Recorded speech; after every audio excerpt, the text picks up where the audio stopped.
I don't think so we can even reach 1% of what they were. May Allah make us among those. But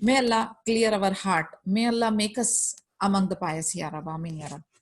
Leading commanders of the Muslims. In the expedition to the north to neutralize the threat of the Romans, Abu Bakr radiallahu anhu played an important role. When the Muslim army reached Thaniyatul Wada, the Messenger of Allah sallallahu alaihi wasallam chose his commanders for the expedition and handed out banners.